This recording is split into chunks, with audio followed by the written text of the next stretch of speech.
Are you a fierce female looking to dominate the franchising world?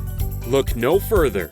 Join your host, Phyllis Pieri, a franchise expert with over 40 years in the industry, who is here to help you unleash your franchise dreams. Join Phyllis on Fierce Females in Franchising, the podcast dedicated to showcasing the power and success of women in franchising, as she interviews badass female founders with inspiring stories, chatting with savvy franchisees about their franchising journeys, and bringing in industry experts to share their top tips for franchise success. Franchising may be the best kept secret in town, but we're here to spill the beans and show you the endless possibilities that franchising has to offer. So, if you're ready to take charge, kick some franchise butt, and become the ultimate franchise queen, then tune in to Fierce Females in Franchising, and let's get started. Hello, everybody. I am so excited that you are here. I want you to meet my guest, Jean Marie Arelanno, who I met at my friend's Christmas party last December. She has over 12 years of upper management experience in the hospitality industry, having worked with popular concepts like the Old Spaghetti Factory, Yard House, restaurants, and improv comedy clubs. In 2010, they started Vanity Fur and steadily expanded their mobile pet grooming services each year until they began franchising in 2022. With two successful franchisees and an exclusive builder for their specialty designer vans, my client's priority is the safety and comfort of every pet. They strive to provide a fun and straightforward business model for pet lovers who seek reliable and comfortable pet grooming services for their furry friends. Their ultimate goal is to expand nationwide and become a leading name in the pet grooming industry. So, Jean, I'm so excited that you are here because I love what you're doing, and I think that your model is going to be a total home run. So welcome to my podcast. Thank you, Phyllis, for having me. I appreciate it. Great bio. I couldn't have said it better myself. Oh, thank you. It's just me and ChatGPT. If you haven't heard of ChatGPT, you should, because it is a total game changer in today's world. So why don't we start? I always love for people to understand why someone would decide to start a franchise. And I've helped several people like yourself get started in this business. And I would love to hear what changed in your life that made you decide to go down this path. Well, so the first change was coming out of the hospitality industry. And although I was working in fun concepts and doing really well there, something was continuously telling me I wasn't fulfilled.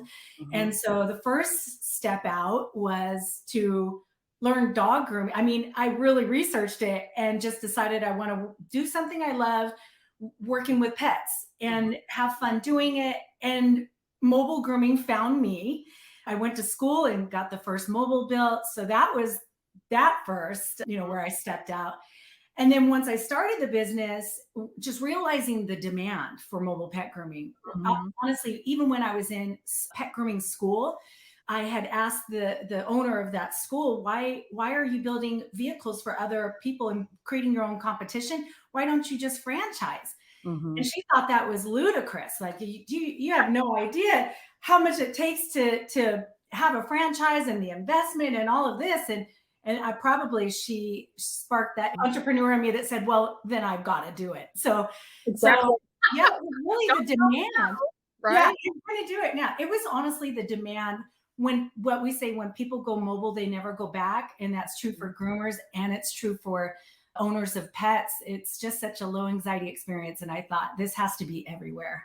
Yeah. Well, I've got two little furry animals that are not here right now because they're in their favorite place, which is my car, which is where they sit while I do my podcast, because they think it's a kennel. So, hey, I'm good with that. Yeah. And you should be too, because they're not going to be barking.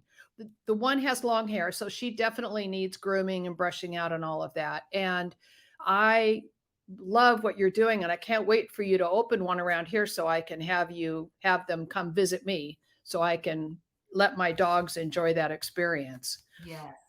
So tell us about the journey. You expanded, you became a franchise, but you want to be cautious that you don't find franchise owners that are just groomers because they're going to be so busy grooming, they're not going to be growing the business. Mm-hmm. So we want our audience to know that while it's okay to own the business and do the grooming, and that's where your ladies, I believe, have started, and you're going to share that story, but it's also important for people to realize that we're looking for business people that see a need in the market and they're good at managing teams. So they'll be good at making sure the scheduling is done and the marketing is done, but they're not going to be doing the grooming because they can't groom and build a big business both at the same time, correct? It is possible, but just like you said, we are looking for business-minded folks that love animals, want to enjoy that semi-absentee. There's not a lot of investment with the home-based business in terms of time and money. And so, that's the owner that we're looking for with Vanity Fur, and that really understands that everything we're doing is about safety and comfort for the pets. And so somebody that's passionate for animals as well is the owner for us. Oh, definitely. I'm sure they have to have a dog because that would be one of my reasons. Well, I don't have my own business, then get groomed all the time. Yeah, it's a perk. Yeah, for sure. Definitely a great perk. Okay, so continue on with your story as I keep interrupting you. Yeah. So I started the business in 2010 with my first mobile. I was the groomer. So the next year, I realized that the mobile that was built for me wasn't really conducive to the large, most senior dog or the groomer, because they had to jump in and out of the vehicle and I had to lift, and that wasn't working. So then I found a builder and I customized my second mobile, and got a great groomer, and then did the same thing year 3. I always was improving upon the build of the vehicle because I wanted it just right. I wanted it to solve problems for the large, most senior dog with hip dysplasia. And that the groomer, it had a good experience as well and didn't have to lift the dogs. So I kept that going for year 2, 3, 4. And then we did have trucks and trailers. So I realized we really need to get into the vans. And so then I spent 15 months. I found and I always believe everything comes to you for a reason. I met the builder at a groom expo. He'd never been in any grooming expos ever. And I wasn't going to them either. I happened to go to this one because I had somebody interested in the franchise opportunity. And I said, well, why don't you come to this crazy thing that is this groom expo where all these groomers are doing these coloring and all this fun. And I met this builder, and we've developed a great relationship, and him and his son started their business as well. They've been building vans for a different part of the dog grooming industry and wanted to get into the mobile grooming industry because they realized the huge demand. And so then we've developed this, and now he's an exclusive builder. We've built the most amazing van with lithium batteries, solar power, ramp system. The table goes all the way to the floor. It solves every problem for the groomer and the dogs. So it's fabulous. Yeah. So now, do you have one of those vans at home now that is out being used? Oh yeah. We've been testing it out for well over 6 months. And we tested it out during a cloudy covered California month, which has been a lot recently, as you know. Wow. Yeah. Crazy. Yeah. And so we actually didn't plug that van in for 30 days. And we were running it 6 days a week, all day, full time. And we could never get our batteries under 75%. So it's been it's been fabulous. So a lot of mobile grooming vehicles rely on generators, and generators require a lot of repair and maintenance costs. And we had propane on ours. So there's propane costs, associated with that. We've eliminated all of those costs with these vans. So that's a thing that people don't take into consideration and they don't think about. So first of all, we know when people think franchising, at least in my experience, they think food. Nothing wrong with food. Just you didn't go into food. You just spent all those years in food, didn't go into food. Funny how that is. But anyway, it's a lot of work. But I'm not saying you're not a hard worker, because you clearly are. But The thing that I love about franchising is look at all the time and effort and research and all the things that you've been doing along the way that brings you to today. And that's one of the things that's so great is that you have this business model that is all perfected and ready to go. And you've gotten all the kinks out of it. So people aren't going to have to spend that time and money like you have to this point.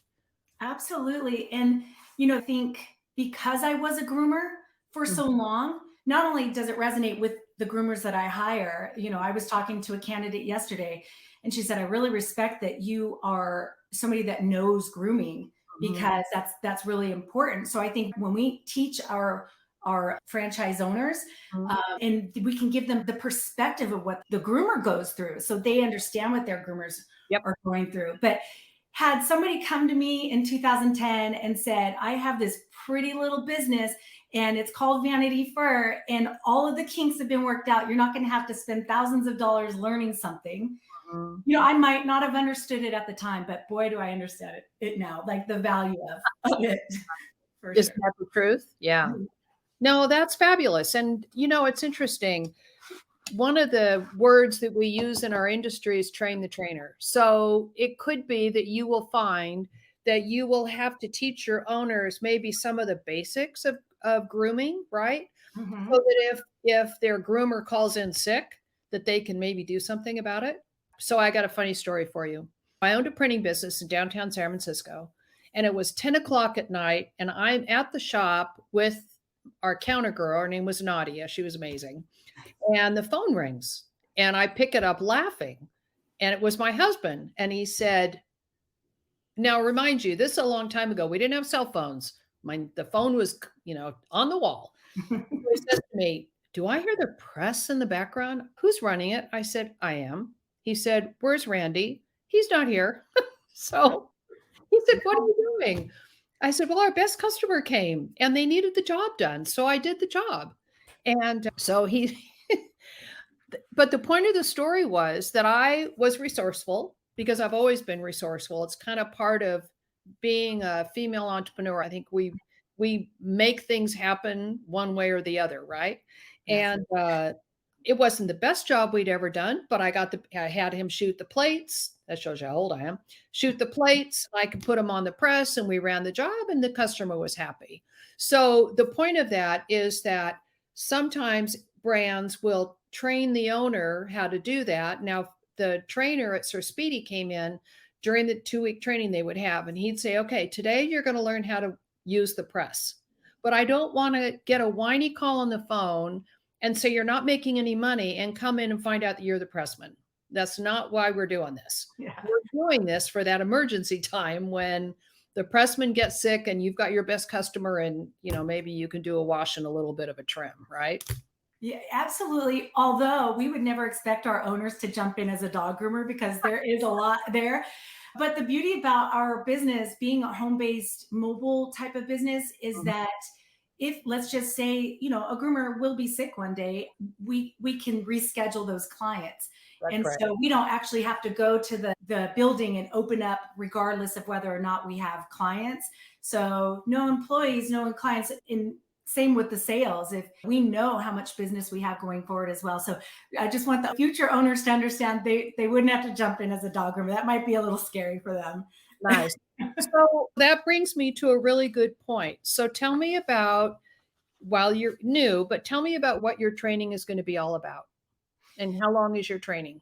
Yeah. So first of all, we've developed all of our training into a learning management system. I don't know if I can say the name, but it's pretty well known. So they're not just looking into a book, the groomer or the owner. It's very interactive. It's all on your device. So you get to learn that way. So it makes it easier to follow. We have that for the groomers as well as the owners. And everything that we train in that period of time is how to hire that groomer, how to get that groomer in, how to support the groomer, and how we keep our culture together as well while everybody is working in their own vehicles separately. So we're always apart, but together. We train them on how we're going to market this business and set them up. We have our marketing team that is outsourced. And so they'll be with them. And then we have Career Plug. They help us with hiring. And then we have other vendors that we have in place to help you with your bookkeeping and everything. We are ready for you. So we're going to teach you all of that. You don't have to learn that stuff on your own. That's fantastic. Yeah, it's business in a box, as they say. Yeah, Yes. it's terrific. So how has this changed your life since you decided to start this business? So I don't know, but it is the truth. And you hear it and it sounds cliche, but I don't ever really work because I do what I love. Every aspect of this, when I was a groomer, talking with the clients, going to your home, like when we're in your area, we're going to come see you and your dogs, Phyllis, every 2 weeks, 4 weeks, 6 weeks, 8 weeks. We become family. So I love that part of it. The groomers love that. How it's changed my, I mean, man, I love what we do. And I love that we're providing safe and comfortable grooming for the pets. Mhm. That is so important. I didn't mention that we have cameras in the vans protecting. Right. Yes. Yeah. And that's really what I want, because I think that anything out there in the world that can't speak for themselves should have eyes in the sky. Protecting the groomer as well, making sure that I want to make sure that every dog and cat gets a safe and comfortable grooming experience. And I work from home. And, when I was just running the mobiles, it was semi-absentee. I was on vacation while the business was still working. I mean, it's changed my life in 100 ways. Franchising is hard. It is difficult to become a franchisor. It's a whole nother business that we're coming into. And that's even amazing. And all of the people I've met in the franchise industry, how helpful they are, including you. So let's segue over there, because you just went to the IFA convention. Mm-hmm. And that was in Las Vegas. Tell me about your experience at the IFA. So that was my second time going to the IFA. The first one was the year previous. And I just don't think that I will ever not go to an IFA. You meet a million people out there. Everybody becomes your friend. We're all doing the same thing. Even competitors, they're friendly and they're in a different place. So it's not even really like competition. Mm-hmm. It's all friendly competition. And I just learn so much every time that I go to an IFA, and I get so many takeaways, and I get new friends as well. Mm-hmm. So, yeah. I think franchising has a culture that nobody doesn't understand, because you can have, and you've experienced this, you can have a table of franchise owners, and like you say, they could be in the same industry, and Mm-hmm. you're sharing best practices, because at the end of the day, any good franchisor, their goal is for the franchisees to be successful. So if they can pick up ideas of things that you can do that will help the franchisees be successful. So if they're successful, you're successful, then everybody wins. Mm-hmm. And that's one of the things that I've always loved about being in the world of franchising. It is a very different culture. And it is exciting as well. There's just so many different things in there, and in my team that I have as well. So long I was talking my vision about, we're going to franchise, we're going to be nationwide. And they thought I was crazy. Yeah. Okay. Yeah, Jean. And then now that they see it and they're like experiencing it, they're excited about this whole franchising thing and all that is going to come with it as well. So, yeah. So what has been the most rewarding moment that you've had since you started, to begin with, venturing out on your own, becoming a groomer, and then turning it into a franchise? What's been your most rewarding moment? I remember when I was in year one and I started my Facebook, the Vanity Fur Facebook, and I would look at the likes and I thought, oh my gosh, I have 1,000 likes. I couldn't believe it. But now I guess I didn't realize all that I was even doing in 2010, how much it was going to help me here. Mm-hmm. And that I get to create fellow business owners that do my same business, that can give, more to what I don't know everything. And so my franchisees have like great ideas. Mm-hmm. And I think that we've even started, and I'm just so proud of it.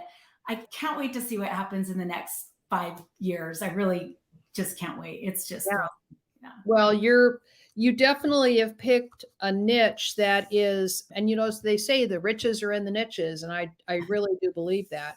And, the fact that you've gone into the space with pets, it's such a huge industry that there's the other thing I really like is I believe that you have an abundance mentality as opposed to a scarcity. So it's not like, oh my God, there's going to be so many people. Am I going to have enough business? No, there's plenty of business for everybody. And even locally, if you were to drive around my neighborhood for the next day or two, you're going to run into other, competitors, people that have started their own. They're usually sometimes just a groomer that just started a mobile and she's trying to muddle through and figure it out. Mm-hmm. Well, there's enough dogs to go around is what we say. There's enough business to go around, especially in the mobile grooming. Mm-hmm. I just challenge anybody that is watching your podcast, even if you don't have a dog, but you're going to get one or whatever the thing is, call some mobile groomers and find out how booked out they are and find, you'd be surprised. That's why I franchised as well. I never could keep up with business. So I could keep growing a mobile. Wow, there's something here. And that is why. Yeah. Well, people don't realize that when a franchisor comes into a market, the first thing they look for is competition. Because if there's competition, it means it's a good market. So you want to have a lot of competition. It's really validating the fact that there's a need for what you do. You might find that you could find some independents that decide that they love what you're doing and convert. That'd be great. We welcome that. Absolutely. Keep that in the back of your mind. Absolutely. A lot of brands have built that way. So what are you most proud of at this point? Yeah, I mean, just like I said, just to even be at the ground level of beginning the franchise. Nobody really understands all that goes into the 2 years before we even came to the franchise market. Mm-hmm. There is a lot there. We were building out, perfecting our systems and building the operations manual that is everything that so we have spent a lot of time to get here. So, I mean, just all the work that we've done and my team has helped is what has me the proudest for sure. My Instagram or however they want to find us on social media at Vanity Furs, plural, F-U-R-S. You will see all of us there. You'll see our grand openings to our franchisees. Go on my LinkedIn, Vanity Fur Mobile Pet Salons. Hold on, let me create a banner here. So what is your Instagram? At Vanity Furs. At Vanity Furs. Show. There you go. That's it. I don't know if you'll see it. That's okay. Yeah. Just go to her Instagram and what is your phone number so I can put it up for people if they want to call you? So it's 866 own pet biz. Make it easy for you. Own pet biz, B-I-Z. I could spell. Yeah, own pet biz. 866 own pet biz. How's that? That's it.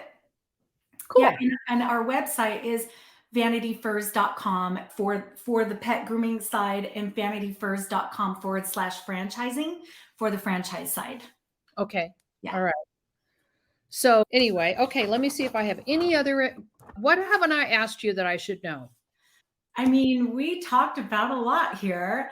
Other than, so just so you know, we are California based, but we are in Texas and Florida and are willing to grow into any market that you're willing to enter into. And we're going to support you from day one and getting ramped up. I do want to say this though, with my second franchisee, because we're really excited about this. So she started Vanity Fur Menifee, that's also in Southern California.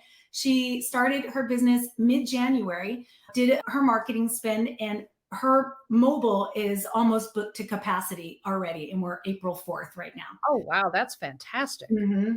So what kind of marketing did she do to get to that point? So she worked with our marketing platform, the company that we work with. So they help provide her with the business cards, the rat cards, and then she did some Yelp ads and a Google business ad. And, she's almost completely booked. And then our clients recur. So once you get that human client, we've been serving clients since 2010. We're on second and third generation, unfortunately, of dogs, but fortunately that they stayed with us, but unfortunately that the dogs die. Mm-hmm. So yeah, I mean, it's a recurring thing. So all she needs to do is get them to be the raving fans of her Vanity Fur, and they're going to market for her. Yeah. So when you think back of your career, I would feel that you learned so much in customer service being in the hospitality industry. How have you brought that forward into your franchise and your business? Oh my gosh, that is a good one. And nobody's ever asked me this before, but I would like to say, because I come from the restaurant industry and lots of different concepts, the one I liked the most was really improv, because everybody was having fun. So complaints were at a minimum. And I just knew when I started my business, I want to work where people are going to be happy and joyful. It's so very rare that ever there is, something where I have to step in as a, kind of putting the fire out, if you will. But even when that happens, because I have all that experience, people just want to be heard. And, Yep. and even if they're complaining about, because what I learned in the restaurants, if the bread was cold, then you go over there and you say, I'm sorry, the bread was cold, but then the table's wobbly. And then, by the way, the server, now she has a scowl. And so it becomes a huge problem. Whereas really it started with just the bread being cold. So I think making sure that it doesn't turn into that fire, definitely come with that set of skills. All righty. Well, thank you very much. This has been really fun. You're my first franchisor on the show that's brand new.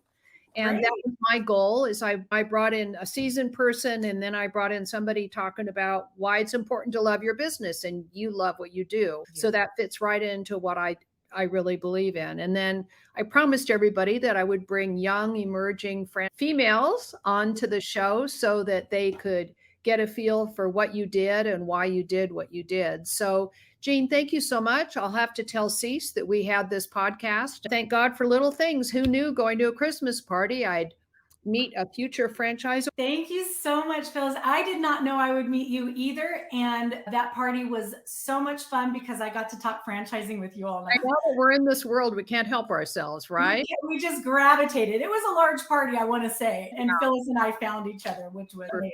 So anyway, thank you very much. I appreciate your time, and thank you everybody for coming. I do want to put in a little plug. I did publish a book. It'll be in the outro, but I'm super excited. The Itty Bitty Franchise Book, 15 Keys to Finding Your Perfect Match Franchise. So with that, have a great day. And thank you so much, Jean. I really appreciate you. Thank you, Phyllis. Take care. Thanks for listening to Fierce Females in Franchising. We hope you feel inspired by the stories and insights shared by our amazing female franchise founders and franchisees.